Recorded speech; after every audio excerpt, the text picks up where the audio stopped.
The Pope and Young Club wants to welcome you as we rally together to ensure our bow hunting opportunities for today and tomorrow. You've come to the podcast that believes in preserving, protecting, and promoting the passion for bow hunting.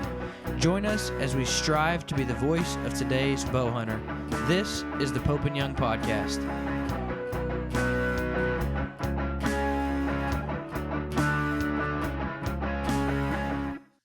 Hello, folks. Welcome to the Pope and Young Podcast. Jason Roundsville here, joined as always by my co-host Dylan Ray. We have with us from Canada, we have Ken Taylor, a member measurer, and Ken's just one of those guys has a lot of stories, and we thought that you all would like to hear him.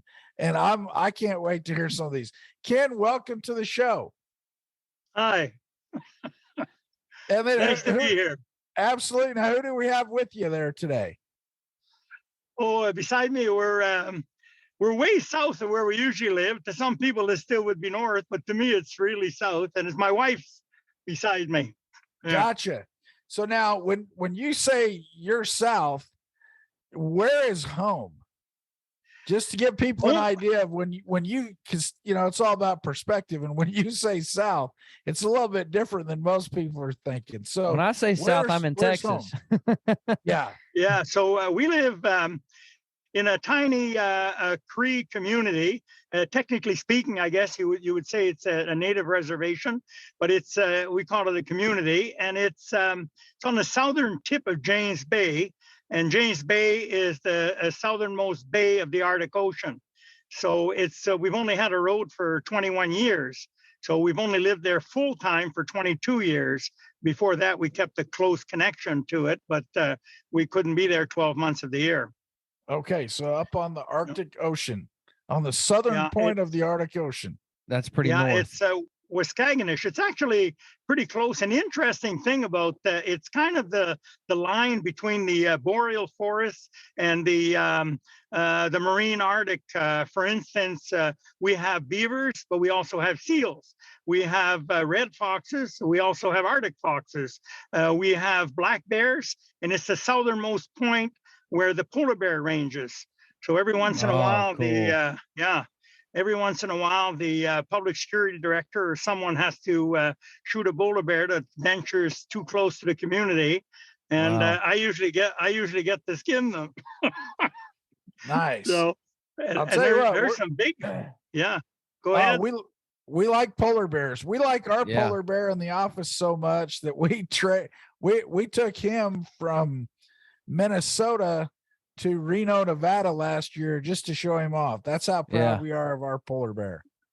Now, Jason, I've got a couple things before we get too far into this, because I am excited about this. I think we've got a lot of stories to tell, but before we get too far into this, I've got to make mention of something. We just announced that at the convention in Reno, which is April 12th through the 15th, we have the very, very unique pleasure of getting to announce the recipient of the John V. Mesh Memorial Scholarship.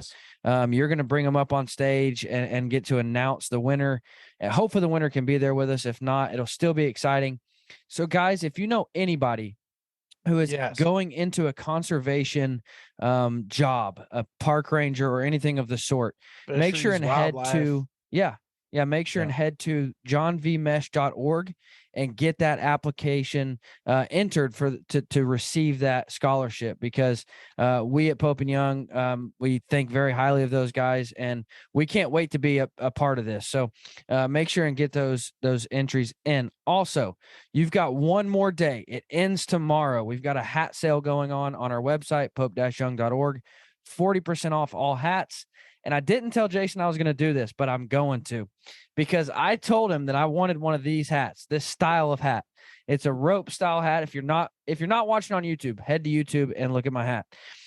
I need everyone, if you would wear this hat, because Jason won't let me buy them. I'm like, dude, I want a Pope and Young logo on these. I had some of those hats. The 80s was fine. In the 80s, yeah. My sister said I look like my grandpa, and I said that's fine. So if you would rock this hat, shoot me an email, Dylan@pope-young.org. Send me an email and say, I want that hat, because I'm really trying to get Jason to approve a Pope and Young old school grandpa hat. So you're telling me people could rock that hat because you're not I'm quite just saying. pulling it off. I'm just All right. saying. Should we have people where they send in like whoever sends in the best photo of like a 1980s hat like that gets something? Then they could go pick out one of our new hats. I like that. Yeah. All right. So send it in. Send a where do you want them to send it, Dylan? Dylan at pope-young.org. All right, Dylan at pope-young.org. And best. So how many yeses picture, do I have to get for us to order some Pope and Young rope hats? You count them up and then we'll figure it out. You're the marketing director. Yeses. You tell me. Yes. All right. Send me some yeses if you would wear this hat. Sorry, I had to get those in there, Jay. Yeah, that's okay. So anyway, Ken, back to polar bears. Now, have you gotten a polar bear? No, actually, this is all native land, and in that area, in the areas where we live, there's no hunting. But the Cree are given tags by the government to, I guess, get rid of nuisance bears. So some years they kill none, and they don't have to. So they don't really hunt them. They only kill them if they have to. So one year, I believe, an exceptional year, they killed 4. And usually it's probably averages to 1 a year. There's some really big ones, though. There's 3 of them I've done that I don't know the weight, but according to the books, they're probably around 1,200 pounds, 3 big boars. And I measured the skulls for the heck of it. And they go from just almost 28 to a little over 28. So pretty big bears. Those are big bears. And yeah, this is coming from a guy who knows bears. Yeah. So I've probably skinned about, I don't know how many bears I've skinned, but it has to be about 800. So give us a little background. Been a measurer since the 90s, member since the 90s. So give us a little background about you and your experience. So let people get to know you. Okay, I'll do this real quick. My dad was a master mechanic for mine equipment. So when they discover a mine body somewhere, the contractor that he worked for would send him and his family there in the middle of the wilderness somewhere where they find an ore body. And we lived in a shack or a trailer, and often without electricity or plumbing. And we would be there for a year and a half. And then we'd move back to a town in northwestern Quebec, which is where the 2 sets of grandparents were, spend a few months there and then go back in the bush again somewhere. So the wilderness was basically my playground. It was rarely a community. The last community we were living in before we moved to town, so to speak, I was 10 years old, and it wasn't really near the community. It was 16 miles from town across a river with no bridge. So when I came to town, like I say, the bush was my playground. My mother said she'd dress me up and put me outside, and was worried a little bit at the beginning, but I always came back, so I guess it was okay. And my earliest memories were chasing something with I had wobbly legs. I could hardly stand. And here I was trying to catch tadpoles or frogs or anything else. And I started setting rabbit snares and fishing lines. And it's just that the bush was my life. And then when we moved to town, my father was an avid hunter. He was also a bush pilot in the early years. That's how he met my mother. And so I would see the natives in the bush and the river setting their nets and everything. And then I would see the non-natives, and I noticed they didn't communicate. And I was just a little boy, maybe 8 years old. And then when we moved to town, when I was about 12 or 13, the Cree kids, James Bay was starting to open up. And so the Cree kids started to come to school with us, and I had a lot in common with them. And so we started hanging out together, and you get to know the boys, you know the girls. And next thing you know, when I was 18, I went up north and to get my wife at the community in the village there, and we've been together for 51 years. Wow! Congratulations! So, that's awesome. Yeah, and my wife was born in 1954, 40 miles from the community in the bush in a tent on the 10th of December. And she was on the trap line until she was 9 years old, where she started school. They took her and sent her to other larger Native communities where she started the famous residential school system. Mm. Yeah. Wow. So, she remembers being in a cabin and and crying because she was hungry. And I had some phenomenal stories that my father-in-law would tell me about the old days. And in fact, my dad died, he was 56. He died in the bush getting ready for moose hunting. I was out at my cabin, not far from him, but I didn't know. And my father-in-law died about 10 years ago. So I actually knew my father-in-law for much longer than I knew my father. So I spent good times with him, and he was a Cree that was also a professional guide. So we had things in common. He was a hunter, trapper, full-time hunter, trapper, fisherman. So Ken, one thing That's what me and down Jason here people call that retirement. when you get to go hunting and fishing full time, that's usually you have to work your whole life to get to that. Up there, you can just do that. That's my hat's off to them. One thing that me and Jason have talked about on several occasions with different guests is the idea of not hunting is relatively young, actually really young. So growing up the way you grew up and even living the way you live now, what do you think about the idea of people who say we shouldn't hunt, we can't hunt? It's ridiculous, because if it wasn't for their ancestors being hunters, they wouldn't be alive today, because they wouldn't be able, the genes would not have advanced. I mean, it's so silly. It's unbelievable. Hunting is just part of life. It's who we are. And people have aptitudes for hunting that they don't even know they have.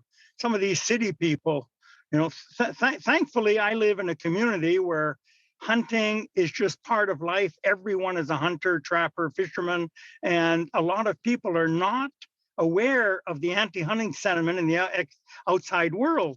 So that's one of the reasons I'm a Pope and Young member, is they're on the front line defending our way of life. Yeah. It's thank goodness you're shielded from it somewhat up there, because down here I wish I was shielded from it more. And I don't, frankly, I'm not in places that have, all my friends for the most part hunt or fish. Like most of the people I'm around hunt or fish. So I feel for down here, I'm pretty sheltered. Because a lot of places you go to the city and they don't even understand. I was getting off of a plane one time and I think it was in Alaska, and I had to go wait in line for my gun case. And I don't remember, something happened. I had to go ask for it. I said, "Hey, I need to get my gun case." And some lady looks at me. She said, "You brought a gun on an airplane?" And I was like, "You didn't?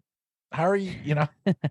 It's just, it's just for me, it's just second nature. I mean, for up there, it's probably first nature. And for some people, they just don't understand at all. I mean, guns are just tools. I'm the only bow hunter per se. I'm not sure if it's of all the communities, might be the coastal communities anyways, because I know most of the people, or a lot of them. But I had started a few young boys, and I wanted my Cree nephew is in charge of culture and recreation in Waskaganish, and we've been thinking about me, seeing I'm starting to slow down there now, passing on and teaching archery to the young people, the young boys and girls. I was teaching a few in our backyard where we lived. It's in that community, but another house. And sadly, one of the boys that I was teaching, when he was about, I guess, Tyler was probably 8 or 9 when I was 8 or 9, and he was a good bow shot. And he ended up drowning fishing when he was 15 years old. And I was the one that he had an epileptic seizure, actually, and slid into the rapids while he was fishing on the shore.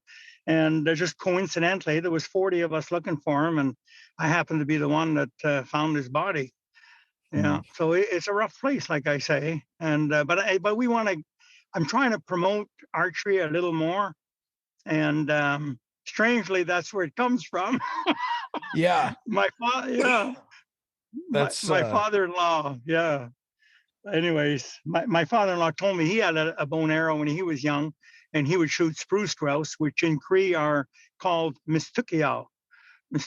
So he would shoot mistukiao from a bow that his father made him, which was probably probably about almost 100 years ago now. So is that the saying up there? It tastes like mistukiao? Mistookiyau is a spruce instead grouse. of right. Is that, instead of taste like chicken, it tastes like Mistookiyau? Is it? Yeah, yeah. There's dark meat though. The spruce grouse. So Is if it? you want white meat, then you got to kill a bashki, and a bashki is a rough grouse. Okay. Yeah, a Very bashki is a rough nice. grouse, and So then what, you got to.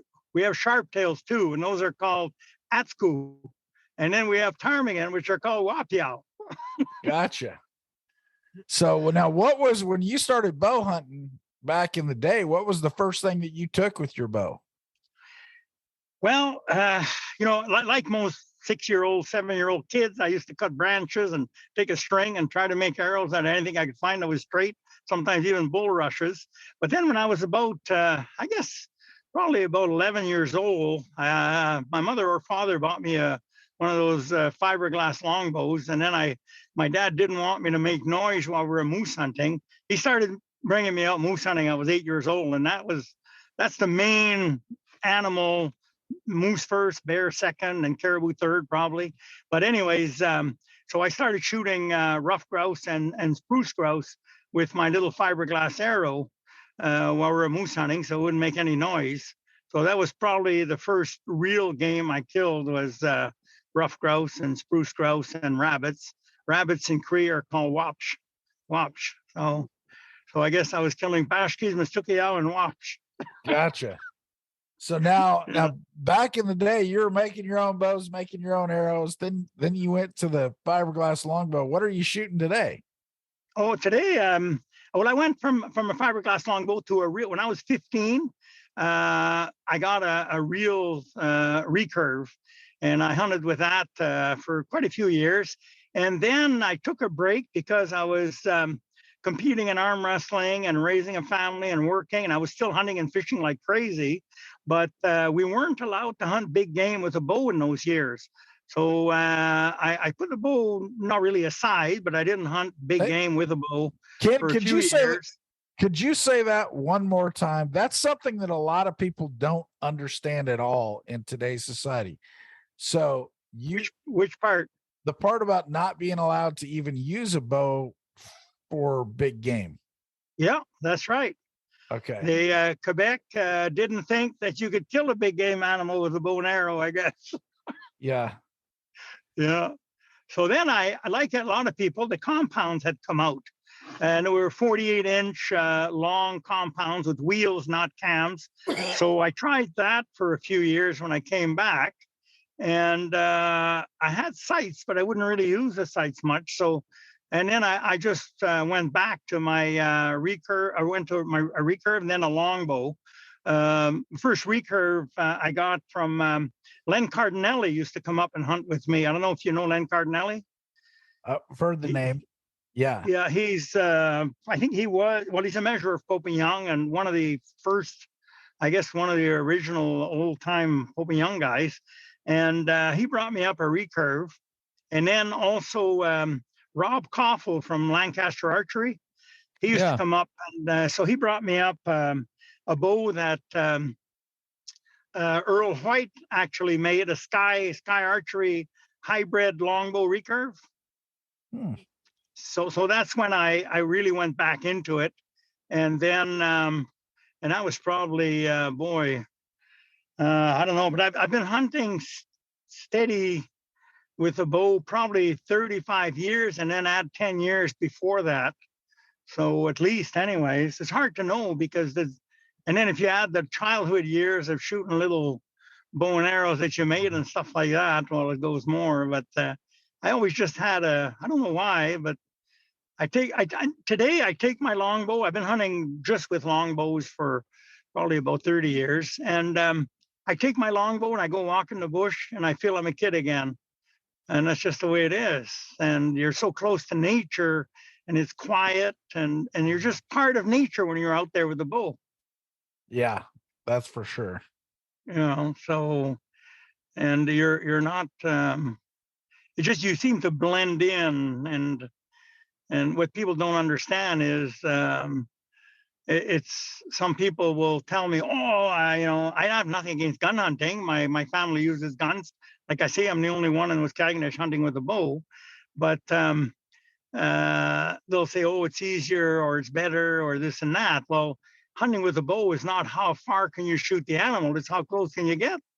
So you learn more. And that's one of the reasons, another reason for hunting with a bow and also my guiding is that you become a more efficient hunter and you learn more and more and more. So the easier it is, the less you learn.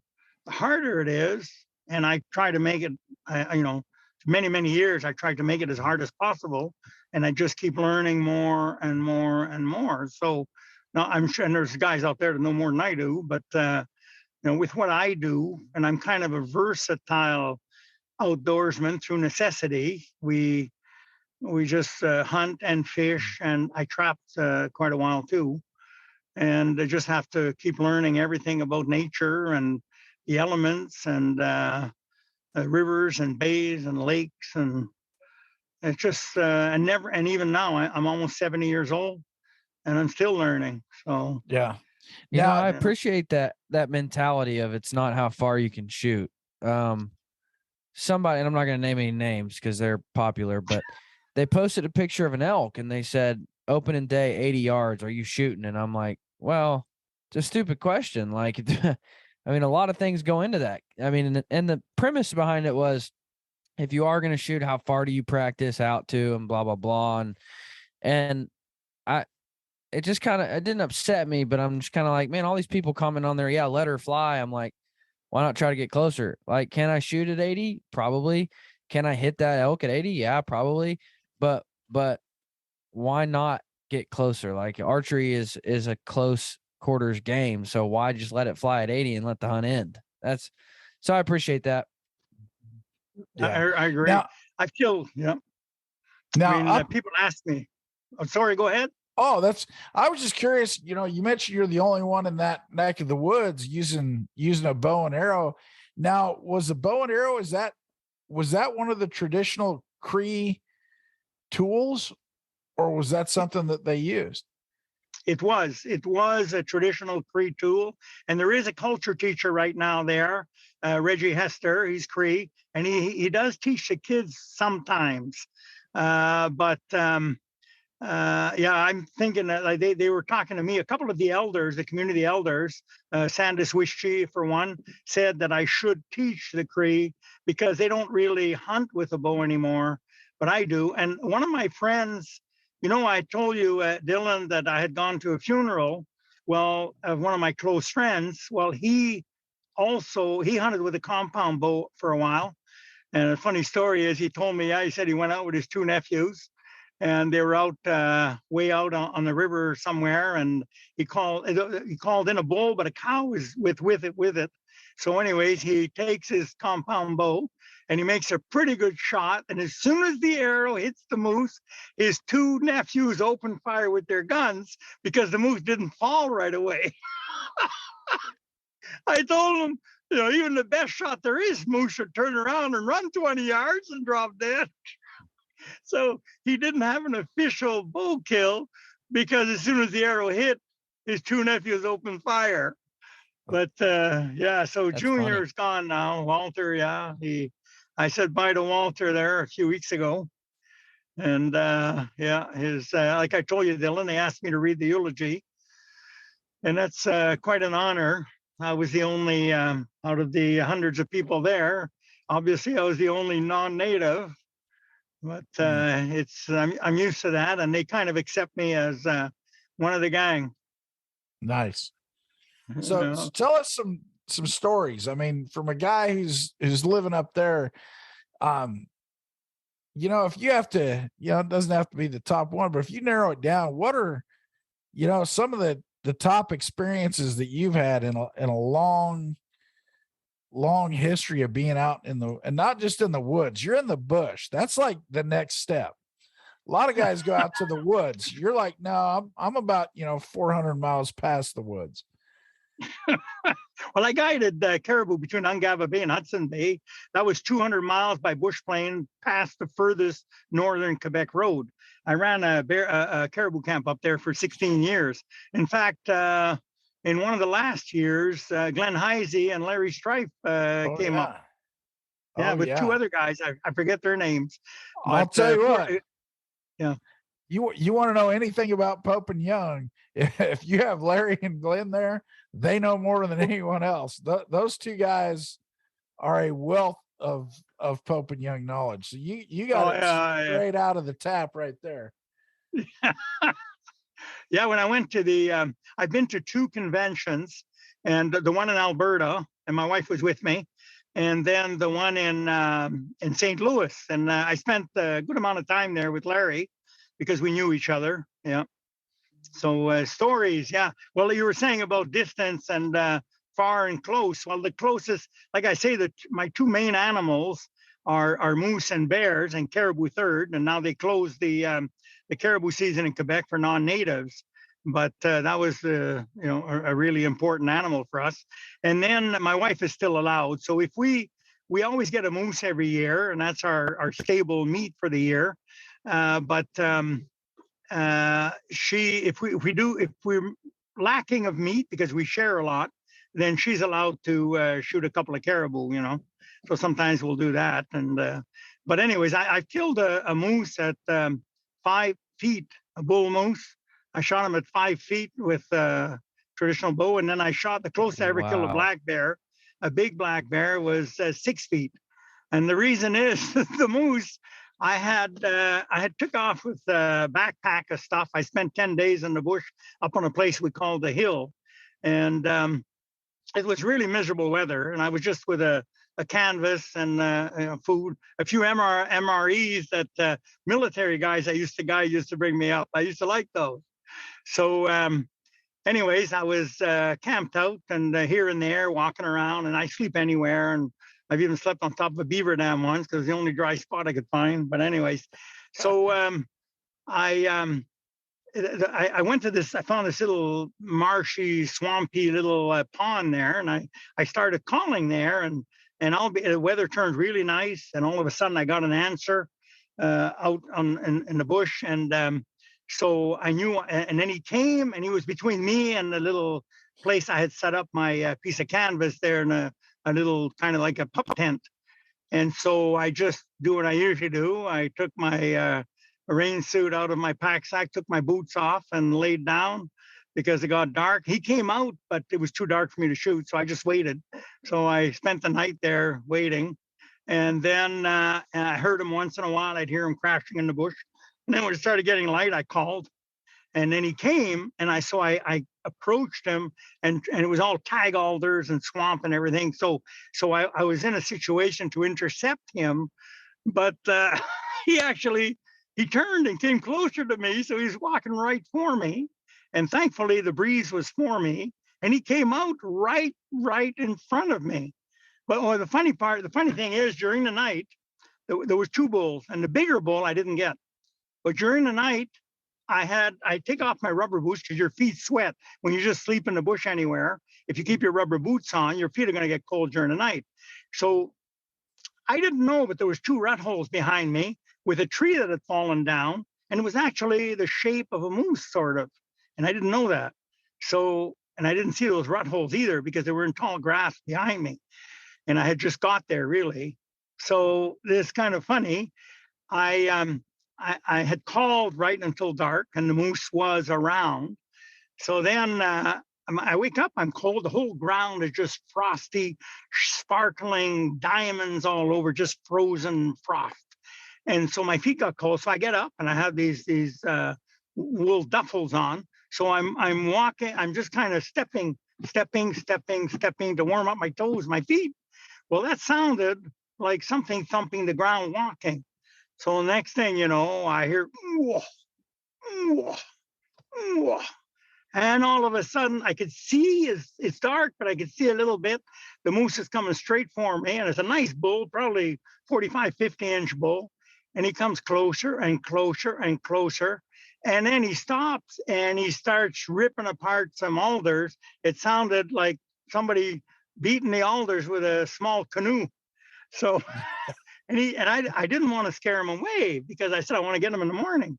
So he came and he walked right up to me and thought that I was a cow because there was a cow shape behind me. and rut holes that he had already probably peed and rolled in, So I had my little mag light in my pocket. I took it out and I shined it he was standing over me at probably 7 or 8 feet away at the most, furthest.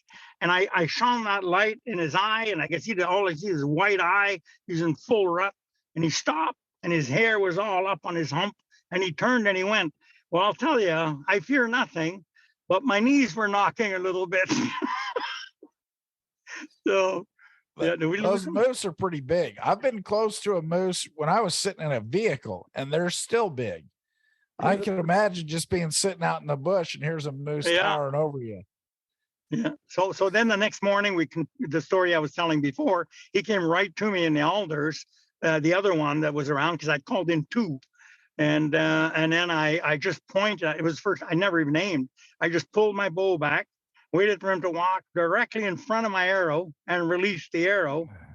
And he took off, and it was geese on the pond, and they got up. And then I said, I know I hit him, but I didn't aim. And finally, I shot him with a snuffer through the top of the heart. And so that was the closest I ever got a moose. And then I got a bear once at about 6 feet, a really big bear. And we somehow we lost Ken. Apparently, when you live in the middle of nowhere or just about 10 miles east of there, apparently internet service is not always 100% guaranteed. So we're gonna jump in here and you know what's funny is he drove to find internet service, but because he didn't have anywhere he was, and a storm rolled in, and then he lost internet service. Yeah. That's like the other day I was in Eastern Oregon trying to find places to put up cameras for antelope, and the cell service actually got better when the storm rolled in, because there are a couple places that a week and a half before that I couldn't get cell service where I was trying to put these, and then all of a sudden the storm rolls in and I could get it. Wow. So Jay, what's you were just telling me you've got like 14 tags to fill this year. No, I do have first on your docket. First, I'm going to try to go down and see if I can't find a mule deer buck down in northeastern California. So very cool. I was down there last weekend, did a little scouting. I saw some bucks, nothing that was, noteworthy, nothing Pope and Young worthy. Probably good enough for Jay, but probably not good enough for the buck. So, and in my remarkable streak of fork and horns, that's I'm inclined to try to find something better. I think it was, I forget who says it, was if you want to shoot the big ones, you got to pass the little ones. Yeah, but the little ones always come in. I know, but the little ones are there. That's the problem, is the little ones are there. The big ones aren't always there. You have to hunt harder to find the big ones. What's funny is some people think I'm joking, like when I talk about shooting small animals and, just to be funny. And I was talking to, my first hunt is an elk hunt, bear hunt combo. And I was talking to the outfitter, and he was telling me about success rates and shot opportunities. I said, yeah, but what if I shoot like a raghorn? Like if it's split at all, I'm shooting it. And he's like, oh, okay. Like you'll be good then. I'm like, that's what I'm talking about. That's all that matters. Like, hey, it's much better than coming home empty handed.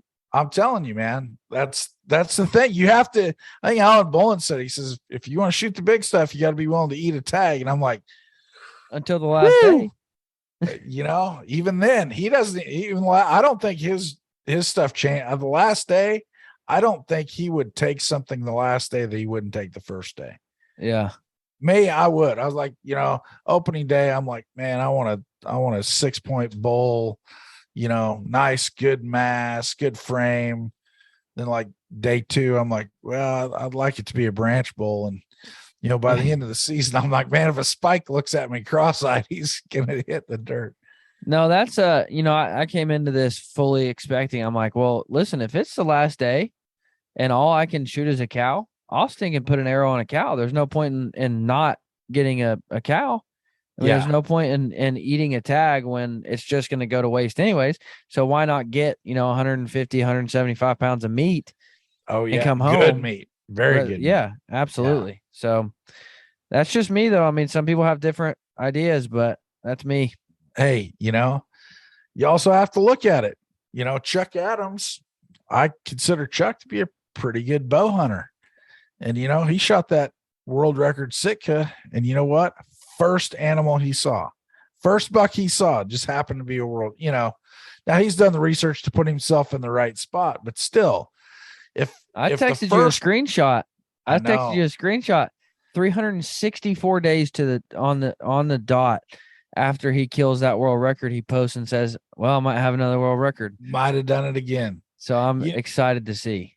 So that's twice in a year that he's potentially shot world records.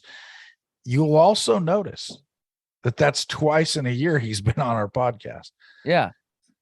Coincidence? Jason, I think it's time we run a giveaway. Not a giveaway, but like I don't even know. We got the hat giveaway. You sent a picture of you wearing a goofy hat from the 80s, and we're gonna pick somebody to get a hat. So By the way, don't forget to send me an email if you rock this hat. Because I need to get these. But no, is it just a hat like that, or is it kind of any goofy old ugly hat? Any goofy old ugly hat. Yeah, so that's the challenge. If you have a goofy old ugly hat, you take a picture, send it to Dylan, and we're gonna put you in. We're gonna give away some hats. Yeah. No, let's do a sweepstakes of sorts. I want to run something to have a guest on the show. Like if you like watching the show, listening to the show, and you want to come on as a guest, I want, what can we do there? Shoot us an email of like your best fork and horn story. No. We have fun on the show. We do have some fun, and we've had some great people on here. I got it. Here's what we'll do. All right. Email us over. If you're a fan of the show, then the one question we always ask is, what's the one item you would take? So send me an email, dylan@pope-young.org, and tell me that item that you would take, that never leaves your pack, that untraditional hunting item that you always have with you. We'll pick the best answer. Me and Jason will pick the best answer and have you on the show with us. How about that? That's not bad. Okay. That's not bad at all. That's So send me an email, dylan@pope-young.org, and tell me and Jason that one non-traditional hunting item that you always have with you. We'll pick our favorite answer and have you on the show.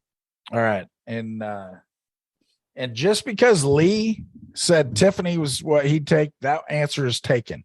Yeah. You can't. No one else can take Tiffany. No, Tiffany goes with Lee. That's not it.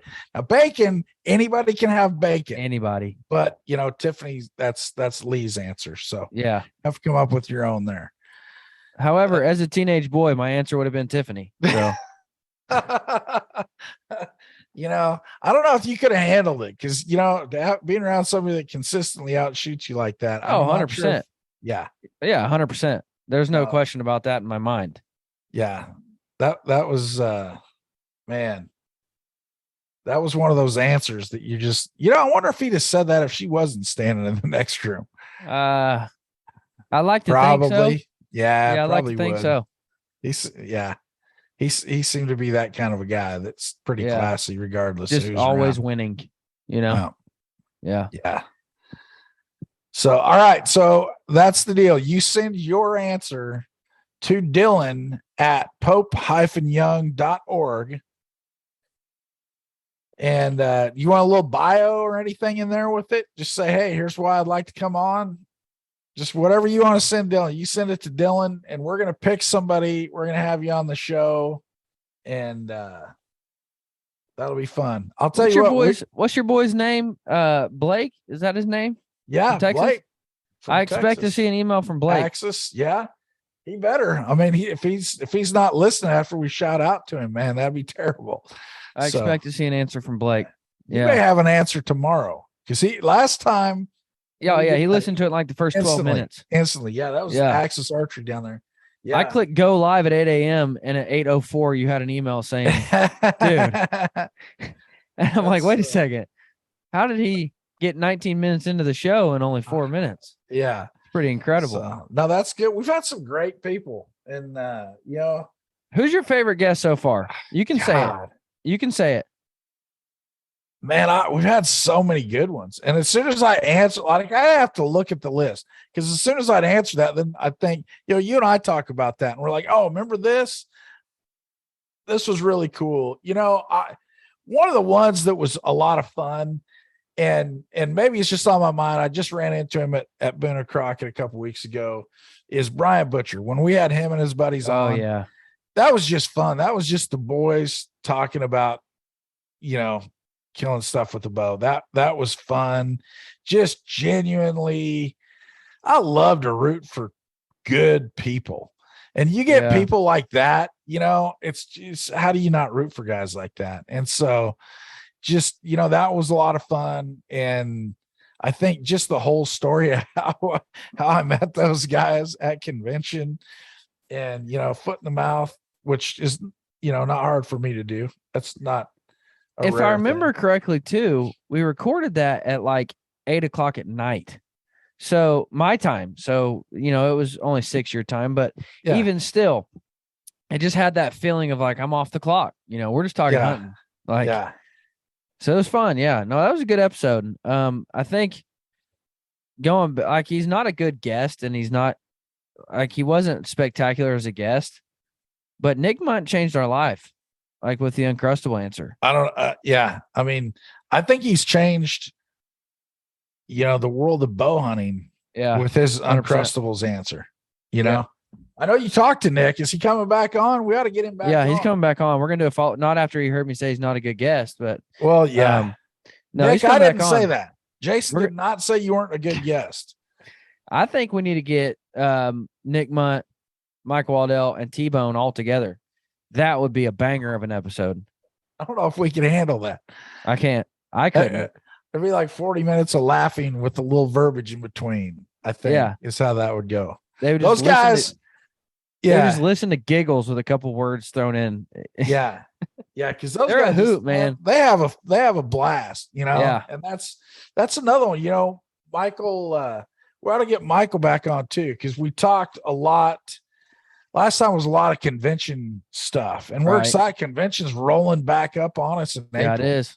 If you don't have your tickets because they're not available yet, they will be shortly, and you're going to want to get them, because we've got some limitations with the huge last minute turnout.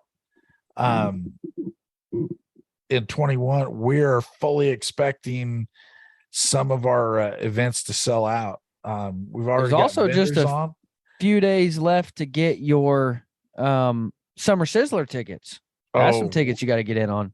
Yeah, we got to be careful. We're dang near to the end of that. We will sell out. I guarantee you we will sell out before the end of August.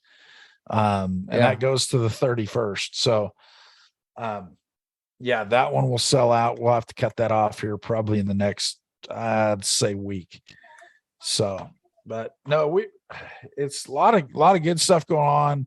Convention rolling up, raffles coming up.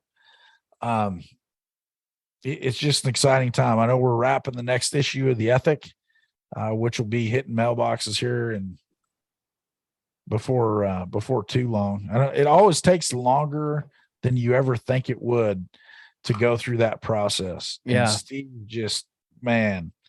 he owns that process and does a good job for us. And we also got the 2-book new book coming out. Yeah. Ricky Kruger and his crew are working, diligently. And this is going to be the biggest, best record book we've ever done. We've got so much now that it can't go in one book. It's a 2-volume set. Yeah. And it's going to be big. They're putting it together. I've seen some of the cover mock-ups and the other thing is, in the past, we ordered a lot of books. Way too many books. And this time we realistically sat down and said, how many books do we think we're going to sell in 12 months? And that's how many books we ordered. So if you want that set, same thing. You want to pre-order it because it will not be an open-ended edition. we're going to have a limited number. We will sell that book out. If there's enough demand, we'll do a second printing. But the way paper prices are right now, who knows what that's going to cost by the time we get to it. Yeah. So what if we I'm throwing out an idea, and I say idea. So if this is bad, we'll edit it out in post. If you say, no, that's stupid. What we need to do is we need to get Chuck Adams, Alan Bolin, Brian Butcher, anybody who has a world record, a top 2, a top 3 animal that we can easily get. And we need them to all sign the inside of one copy. And then you don't know which copy it is, but one random person's getting a copy with a whole bunch of world record signatures in it. Yeah. That'd be cool. That would be cool. Or scratch world records. We could just go your Chuck Adams, your Jack Frost, your Tom Miranda. There you go. Your Michael Waddell, your Jason Roundsville. Yeah. Funny thing is, all those people will be at convention. Every one of them. Yeah. That's the neat thing is you could literally go sit next to a legend. You could literally go sit next to stinking Jason Roundsville. Yeah. Or Jack Frost. And one of them has better stories. One of them just is more full of it. One of them's got better stories, hunting stories. Hey, one of them you're gonna have more fun with. Yeah. I don't know, man. When you get, I don't know that it's more fun because you get Jack going. That guy is fun. I will never forget. Question. We were at a restaurant. And we were at like a nice restaurant. Nice place. And Jack, he talks the whole time, so he didn't get to eat. So we're already on dessert, and he's got a little bit of food left. And I mean a little bit of food left. And that waiter come up to take his plate, and buddy, he slapped his hand and said, I'm not done with that yet. I'm going to eat that. And I'm like, that boy. Like, yeah, there's literally like one bite left, but he slapped that hand and said, I'm not done with that yet. Yeah. He said, I'm eating that. And I was like, yes, you are. Great guy. Thing ever. Yeah. Yes. Great guy. And he's just one of those people who you look at living legends in the archery world. Here's one of them. And he'll just sit down and literally start telling stories. And he's got stories. Pick a continent and he's got stories. He does. Pick a state, pick a region, whatever it is. You want to talk about Alaska? That's where he's from. He's got thousands of them. You want to talk about Africa? He's been there and done that. And I mean, just, oh my gosh, just from you want a rolling on the floor laughing story? He's got it. You want a jaw dropping, I can't believe that happened to somebody's story? Yeah, he's got that too. So Jason, I found a new product that you need. Oh, yeah? Yeah. We're going to start a product highlight section on this. No, I'm just kidding. So you have this little clip here. It's just a little clip. You clip this anywhere on your backpack, your bino harness, your whatever. Like this clip? And then it's got magnets inside this. Well, then you wrap this part around your Diet Dew can. And you can hold like on your bino harness, it just holds your dew right there. Yeah. Really? I saw Brandon, Mountain Archery Fest, Brandon Waddell.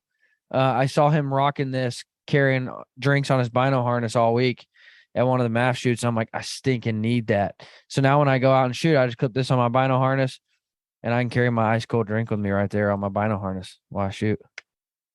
Wow. It's pretty cool. That's interesting. Yeah. Yeah, it is. Yeah. All right. I'm need not one. You're probably right. I probably do. And if it's worth having two of, right? So here's my can full of liquid. Yeah. Full of liquid. I about dropped it on my computer. If you'd have dropped that, that'd have been even better. There you go. All right.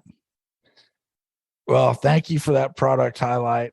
I can't wait to get back. The little things.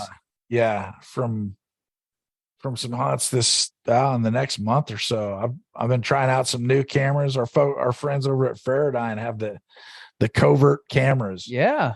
And we were just talking. Kid dropped off. He's looking for cell service, so we're chatting. If we can't get him back, then we're going to probably air this anyway. But we're talking about cell cameras.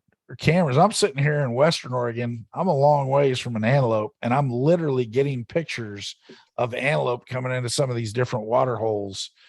And as we speak. And it's kind of interesting. I mean, there's actually a rifle season, I think, going on right now. So these things are getting hunted and we're still getting pictures of them. I haven't seen the monster That's buck cool. I'm hoping for, but it's still neat to see him come in. So, Yeah, very cool. yeah.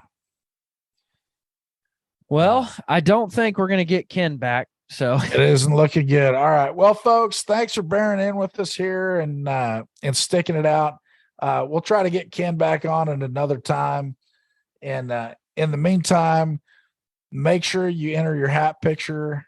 Make sure that you tell us what your item is, because we want to know, and we want to know so much. We want to have you on the podcast to tell us. When we drop the announcement, we're going to make the announcement of who's coming on, but we're not going to tell everybody what they said. Yeah. We're going to let them drop that live on. It's got to be good podcast. too. Like I'm not picking, it's got to be good. It's got to be good. Yeah. It's got to be Tiffany Lukowski good. Well, I'm not going to say it's got to be that good. I'm going to say it's got to be, somewhere in the realm of bacon or Uncrustables. Yeah, I agree. Yeah. So make sure and send it in. Send it in. Appreciate it, folks. Thanks for listening. We couldn't do this without you. And just so you know, every time we hear from a listener, it basically makes our day. So our week. Yeah, that's true. So sometimes longer, sometimes a whole, I'm just hoping I get more than 2 emails. You will. Because I'm going to send one in. It's like, man, so am I eligible if I send in I hope you do. I'll interview all of a sudden. You can interview yourself as a guest, like Will Ferrell in that comedy clip he did where he interviews himself. See, wouldn't that be nice? Because then I could have 2 of the 3 spots on the show. Yeah, that'd be really good. In case I don't talk enough already. Right. Yeah. No, that'd be good. All right. Well, hey, Dylan, please reach out to Ken. Let him know that we'll have him back on another time. And everybody, thanks for listening. We appreciate you. And good luck getting ready for bow season. I know for a lot of folks, it is kicking off. Yeah. Right now. Yeah. Actually, today I think was the start of some Wyoming antelope stuff. So yeah. Anyway, be safe out there and productive and good luck.